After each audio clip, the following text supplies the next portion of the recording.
Okay, so very, very important topic here. Did you know that the arguments over finances are actually one of the biggest reasons why couples divorce? Oh yeah, it's a big problem. Clearly money is something that needs to be discussed. It's hard to do, but you got to do it before marriage. Emily Halal is a financial advisor at Northwestern Mutual. She's here to help save the day. Welcome, and thanks for being here. Thanks for having me. Well, besides the obvious, what are really the reasons that you got to go there? Talk about it. Yeah, oh my goodness. So it's so important to have these conversations before the big day rolls around. Specifically, I would definitely talk through things like your short-term, mid-term, long-term goals, debt mitigation strategies, you know, what debt items do you have on the table and what's the method behind tackling those, retirement savings plans that you guys may have.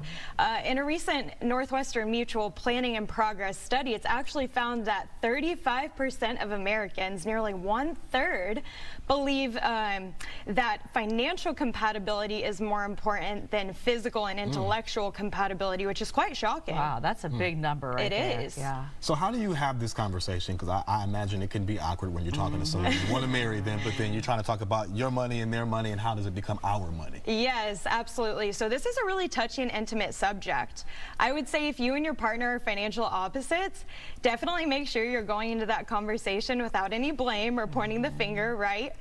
Schedule a time to sit down with each other. You know, the conversation doesn't have to happen all in one sitting. It can be something that you're gradually discussing over time. But in that same study that I mentioned earlier, it's also said that 7 out of 10 Americans across all different age groups believe that you should have those financial conversations before the I do or before moving in together so that there's no surprises when the big day rolls around. And it seems like, and I don't know what it is, opposites attract when it comes to finances. You always have the spender and the saver, and you got to find a way to mesh. You do. So what are some things that you really need to make sure that you clear up before saying I do and not just say, oh, it'll get better, because they're probably going to get worse. I know. Oh my goodness. So I would definitely come up with a number that you're wanting to put aside on a monthly basis. What's that savings number? Also come up with a strategy on the bills that you're going to pay together, what the monthly expenses are going to look like. You know, communication is key here. When is communication not key?